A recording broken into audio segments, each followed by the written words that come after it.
आज के इस लेक्चर में हम लोग इस टाइप का जो लीनियर नेटवर्क है उसको सॉल्व करेंगे। इस टाइप का कहने का मतलब क्या है? इस टाइप का नेटवर्क जिसमें मिनिमम 2 ईएमएफ सोर्स हो, ज्यादा भी हो सकते हैं, तो कम से कम 2 की रिक्वायरमेंट है। तो उस केस में आप सुपरपोजिशन थ्योरम को अप्लाई करेंगे और उस टाइप के सर्किट को सॉल्व करेंगे। क्या कहता है ये सुपरपोजिशन थ्योरम? इस पे अगर आप सोचें या इस पे बात करें हम लोग, तो सुपरपोजिशन थ्योरम के अकॉर्डिंग क्या स्टेटमेंट निकल के आया होगा? तो नेटवर्क के किसी एक बिंदु पर, कोई भी एक बिंदु पर प्रवाहित धारा का मान अलग अलग विद्युत वाहक बल स्रोत के कारण प्रवाहित धारा के योग के बराबर होता है। इसको एक दो बार रिपीट करके जरूर सुनिएगा। अब अगर सिंपली इस नेटवर्क को मैं सॉल्व करता, ध्यान दीजिए, एक सिंपल वे में इस नेटवर्क को अगर मैं सॉल्व करता तो क्या निकल के आता? देखिए, हम लोग निकालना क्या चाह रहे हैं? इस लूप में फ्लो होने वाली धारा, मतलब इसके कारण इसमें कितना धारा बहा और इसके कारण इसमें कितना धारा बहा, दोनों का योग। समझ में? मतलब मैं अगर I1 निकालूं सुपरपोजिशन थ्योरम के हिसाब से, तो ये I1 dash plus I1 double dash. I1 dash कहने का मतलब अकेले अगर E1 रहता तो कितना धारा बहता, I1 डैश इसी लूप में, और अकेले E2 रहता तो कितनी धारा बहता, तो आप बोलते I1 डबल डैश, तो इतना आता। इसी प्रकार I2 अगर निकालें, I2 इस लूप में इसके कारण फ्लो होने वाली धारा, ये वाले लूप में E1 के कारण फ्लो होने वाला करंट कितना आ जाएगा, I2 डैश, और E2 के कारण इसमें कितना करंट फ्लो होगा, अगर अकेले रहेंगे तो ना, अकेले E1 रहेगा तो I1 डैश, और अकेले E1 रहा तो I2 डैश। पहले में I1 डैश, दूसरे में I2 डैश। और अगर ये नहीं रहता, केवल ये रहता, तो यहां I1 डबल डैश और यहां I2 डबल डैश। ये होता है सुपरपोजिशन प्रिंसिपल। शायद आप समझ गए होंगे कि मैं क्या कहना चाह रहा हूं, और अभी डेरिवेशन में और चीजें क्लियर हो जाएंगी। ध्यान से देखिए, अब इस लूप को मैं कुछ नाम दे देता हूं, ए, बी, उसके बाद ये सी, फिर इसको डी, और इसको ई, और इसको एफ। अब क्या करें? अब क्या करें? तो इस लूप में अब हम लोग प्रूफ की बात करते हैं ना, डेरिवेशन करना चाहते हैं। तो इस लूप में in loop a, b, c, d, a में क्या निकल के आएगा? ये निकल के आया, यहां से यहां गए तो I1 करंट फ्लो हो रहा है ना, I1 R1 plus I1 R3, और ये जो I2 करंट फ्लो होगा, ये जो I2 करंट फ्लो हो रहा होगा, वो कैसे जाएगा? प्लस में जाएगा, plus I2 R3 equal E1, या इसको सिंपल करें, I1 R1 plus R3 plus I2 R3 equal E1। ये इक्वेशन नंबर 1 है। Similarly in loop BE, BE, FCB, FCB क्या आएगा? देखिए, B से E गए तो माइनस, है ना, B से E गए तो माइनस I2 R2, फिर FC, फिर CB, CB गए तो CB गए तो दोनों माइनस, फिर तो ये I2 R2 और ये I1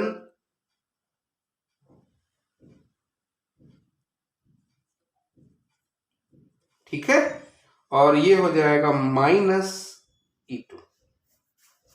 देख लीजिए, मैं इस लूप की बात कर रहा हूं। अब इसको हम लोग माइनस कॉमन लेके कर देंगे तो सब टर्म, पूरे के पूरे टर्म प्लस में आ जाएगा।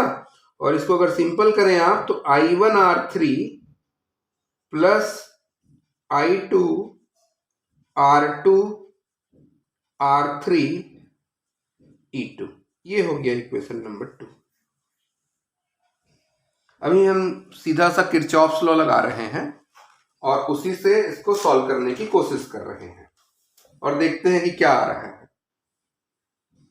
अब ये जो इक्वेशन 1 और इक्वेशन 2 है, ये लीनियर इक्वेशन के फॉर्म में है, ये दोनों के दोनों।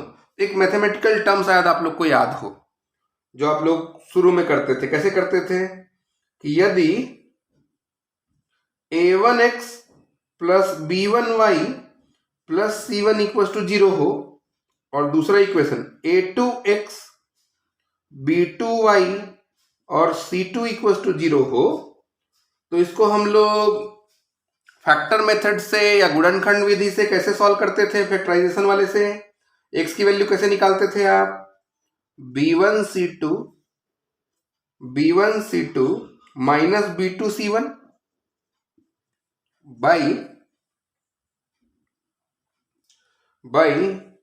a1b2 a2b1, a1b2 a2b1। और y कैसे निकलेगा, y के साथ ही ये वाला टर्म, इसको छोड़ दो, c1a2 माइनस c2a1 और बाई में वही a1b2 माइनस a2b1। देखिए दोनों इक्वेशन के फॉर्म को, बिल्कुल वही है। x कितना है I1 और y कितना है I2। चलिए शुरू करते हैं, और इसको इधर ले आएंगे तो माइनस में लेना पड़ेगा इसको। तो चलिए I1 निकालते हैं।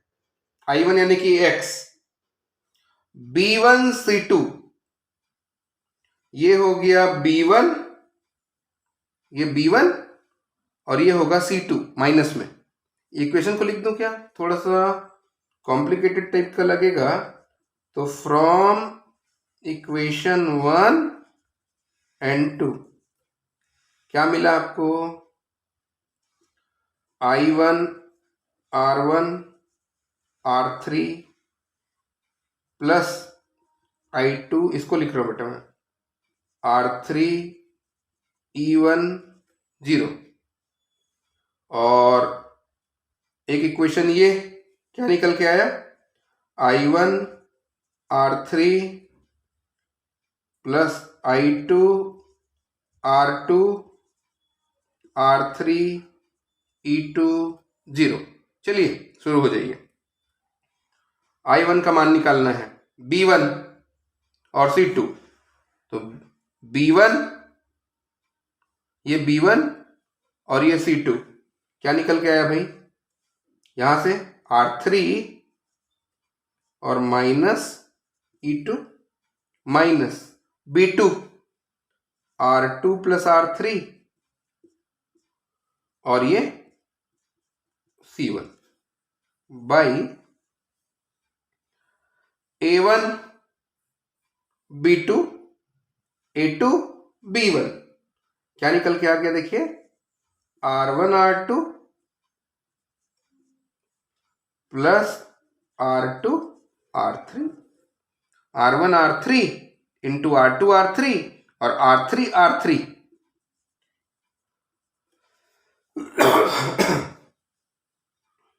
इसको थोड़ा इजी कर लेते हैं, यहां थोड़ा सिंपल करें तो ये हो जाएगा minus R3 E2 plus E1, ये माइनस और ये minus plus R2 R3 by R1 R3 R2 R3 minus R3 square, या इसको सिंपल करते तो क्या लिख सकते थे, अगर इसको मल्टीप्लाई कर देते तो इसको लिखते आप R1 R2 R1 R3 R2 R3 R3 square और R3 स्क्वायर। तो ये वाला टर्म इस वाले टर्म से कैंसिल होता, क्या बचता, I1 इक्वल्स टू यहां से E1 R2 R3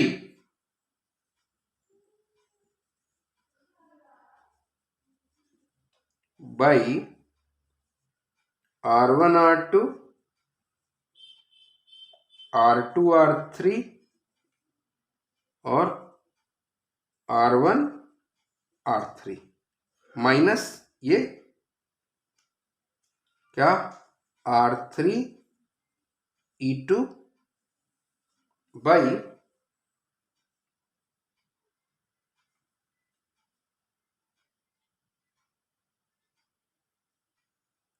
R1 R2 R2 R3 R1 R3, ये इक्वेशन नंबर 3 बनेगा। और इसी तरीके से अगर आप इक्वेशन 2 को सॉल्व करते हैं, मतलब I2 के लिए सॉल्व करेंगे इन्हीं दोनों इक्वेशन को, तो देखिए क्या आएगा, I2 equals to C1A2, C1A2 मतलब E1 I1 minus E1 I1 और minus E2 I1 R1 R3 और डिवाइड में पूरा इतना, एग्जैक्टली यही आएगा। तो इसको अगर सेपरेट करते तो क्या आएगा, देखिए E2 माइनस माइनस का प्लस होगा, पहले तो ये आएगा ना, माइनस E1 R3 माइनस में, तो हम लोग निकाल रहे हैं सिमिलरली इसी प्रकार I2 बराबर कितना होगा, ये E1 R3 माइनस में E1 R3 और डिवाइड में तो वही है ना, देखो ये A1 B2 minus A2 B1, तो बिल्कुल इसी को लिख देते हैं R1 R2 R2 R3 और R1 R3। उसके बाद देखिए ये E2 और ये माइनस में, और माइनस यहां भी रहता है तो माइनस माइनस का प्लस, माइनस माइनस का प्लस, तो प्लस क्या है R1 R3 E2 बाई बिल्कुल यही R1 R2 R2 R3 R1 R3, equation number 4। Clear है, ये दो इक्वेशन बन गए, ये I1 का और ये I2 का। यहां तक हम लोगों ने किरचॉफ्स लॉ से इसको सॉल्व किया है। अब एक चीज चेक करके देखते हैं कि सुपरपोजिशन थ्योरम के अकॉर्डिंग I1 और I2 की यही वैल्यू है कि नहीं है, ये वैल्यू है या नहीं है, ये चेक करना है। अब फिर से वही सवाल, कैसे चेक करेंगे, इसको नोट कर लो आप, फिर आगे चलते हैं। सुपरपोजिशन थ्योरम के अकॉर्डिंग अगर सॉल्व करेंगे तो सबसे पहले आप इस E2 को हटा दीजिए। अगर इस E2 को हटा देते हैं तो इस लूप में जो करंट फ्लो होगा वो केवल कौन फ्लो करवा रहा है, E1, तो मैंने इसको मान लिया I1 डैश, और इस लूप में जो करंट फ्लो हो रहा है उसको का कॉस कौन है, कौन फ्लो करवा रहा है, E1 ही, तो इसको मैंने मान लिया है I2 डैश। डायरेक्शन मैंने यही रखा है, अलग नहीं किया है मैंने, डायरेक्शन इसी में लिया है करंट को। ठीक है, ये सुपरपोजिशन थ्योरम बता रहे हैं आपको। अब क्या कीजिए, अब इसमें आप किरचॉफ्स लॉ अप्लाई कीजिए। कैसे करें, पहले तो इस लूप में करेंगे, तो क्या आएगा, ऐसे घूम रहे हैं हम लोग, देखिए ये हमारा रोटेशन है, तो यहां हो जाएगा I1 डैश R1 फिर I1 डैश R3 कॉमन निकाल लेंगे, और ये करंट भी जा रहा है तो ये हो जाएगा I2 डैश R3, और I2 डैश R3 से फ्लो हो रहा है, और ये हो जाएगा इक्वल्स टू E1, और इधर लाएंगे तो माइनस E1। इसको मान लो आप इक्वेशन नंबर 5। 3, 4 आप निकाल चुके हैं। अब इस लूप में आ जाइए। इस लूप में अगर आप यहां से यहां गए, यहां से यहां, फिर यहां से यहां, यहां, तो ऐसा करते हैं ना, यहां से फिर यहां आते हैं, फिर यहां, फिर यहां और यहां, ठीक है। तो क्या आएगा, यहां लिखेंगे आप, ये फ्लो हुआ I2 R3, है ना, पूरे में। तो यहां से अब निकल के आएगा R3 I1 डैश, आपके साथ चला ना करंट, तो ये हो जाएगा I1 डैश R3, ये पॉइंट से इस पॉइंट के बीच में, और ये भी फ्लो हो रहा है I2 dash R3, I2 dash R3 भी फ्लो हो रहा है ना, तो उसको भी ले लेंगे। और ये देखिए, आप यहां से फिर यहां आएंगे वापस, ऐसे घूमते घूमते, तो करंट आपके साथ ही है, तो I2 R2 आ जाएगा। तो इसको लिख देता हूं मैं I2 dash R2 R3 equals to 0। ये हो जाएगा इक्वेशन नंबर 6। अब इस 5 और 6 को आपकी उसी लीनियर इक्वेशन के फॉर्म में है। कौन सा लीनियर इक्वेशन, देखिए याद नहीं आ रहा है, आप अपनी कॉपी खोलिए, आप वहां लिखे हैं x इज इक्वल टू, क्या लिखे थे आप, B1C2 B2C1 by A1B2 A2B1, ऐसा लिखा था आपने, देखिए कॉपी में। तो इस फॉर्म में अगर मैं I1 डैश निकालूं, I1 डैश अगर मैं निकाल दूं तो क्या आ रहा है, ये देखिए, I1 डैश इक्वल, इधर तो E2 है नहीं, मतलब ये यहां से B1C2 तो 0 हो जाएगा, तो माइनस ये इसके साथ E1 आएगा, R2 R3 minus E1 by A1B2 A2B1, A1 कितना, R1 R3 और R2 R3 माइनस R3 का स्क्वायर, क्या निकल के आएगा, ये माइनस और ये माइनस प्लस, ये हो जाएगा E1 R2 R3 बाई ये पूरा, यानी कि R1 R2 फिर R2 R3 फिर R3 R1, और R3 स्क्वायर आएगा वो कैंसिल हो गया। ये हो गया equation number 7। Similarly I2 dash निकालेंगे, उसी फॉर्मूला को यूज कीजिए, चलिए निकालते हैं।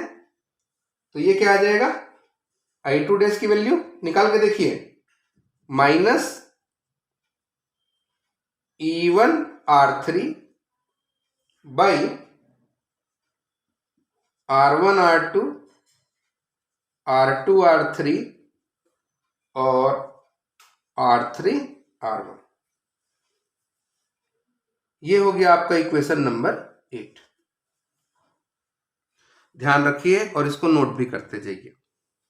ये अगर हम लोगों ने E2 को हटा के सॉल्व किया, तो अब इसी प्रोसेस को थोड़ा एक्सटेंड करते हैं और E2 को लेते हैं और E1 को हटा देते हैं। तो अगर आप इसको हटाएंगे तो आपका सर्किट कुछ इस तरीके से दिखेगा। ध्यान रखना, करंट के डायरेक्शन को, सेकेंड लूप में जो करंट फ्लो हो रहा है उसके डायरेक्शन को चेंज नहीं करते। तो यहां करंट फ्लो हो रहा है वो कितना होगा, I1 double dash due to E2, और यहां जो करंट फ्लो हो रहा है वो कितना हो रहा है, I2 double dash due to E2। ये रेजिस्टेंस कितना है, R1, ये रेजिस्टेंस कितना है R2, ये रेजिस्टेंस कितना है R3। और मेरे को ये उम्मीद है कि आपको फॉर्मूला समझ में आ गया है। तो चलिए पहले लूप में किरचॉफ का लॉ लगाइए। पहले लूप में अगर किरचॉफ का नियम लगाते हैं क्या आएगा, R1 R3 I1 dash I3 I2 double dash equal to 0। यहां ईएमएफ सोर्स है ही नहीं, इसमें लगाइए R3 I1 R2 R3 I2 E2 0। इसको ले लो आप इक्वेशन नंबर 9 और इसको ले लेते हैं हम लोग, चलिए इक्वेशन नंबर 10। सॉल्व कीजिए, अब सॉल्व करके निकालिए कितना आएगा। चलिए फिर अब अगर मैं बोलूं कि I1 डबल डैश निकालना है तो कैसे निकलेगा। I1 डबल डैश तो ये वाला आ जाएगा और ये 0 हो जाएगा, तो ये हो जाएगा माइनस R3 E2 बाई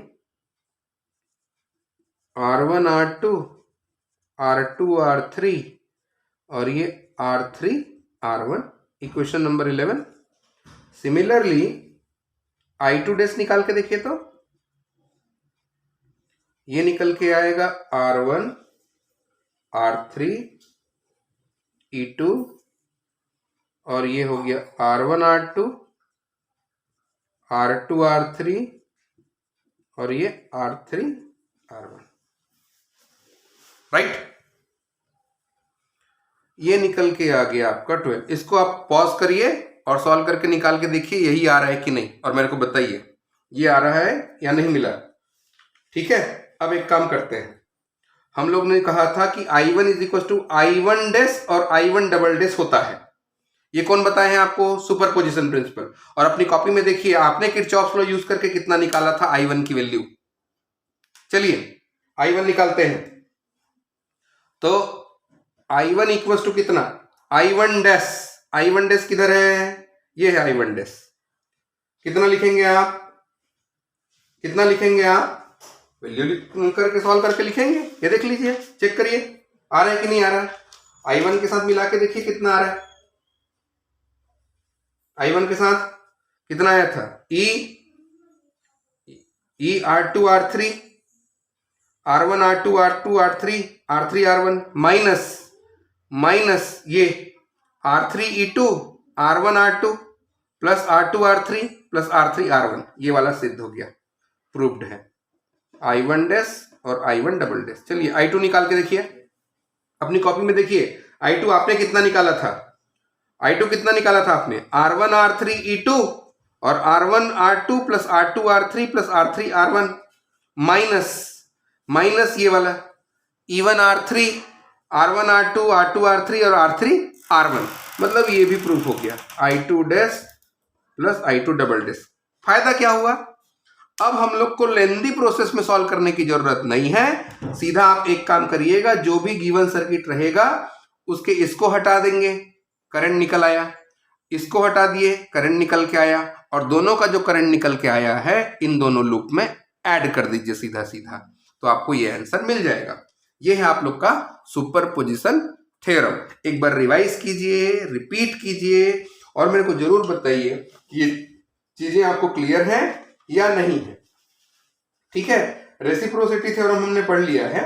एक टॉपिक और बचा इसमें, मैक्सिमम पावर ट्रांसफर थ्योरम, उस पे अगले लेक्चर में बात करते हैं। Thank you.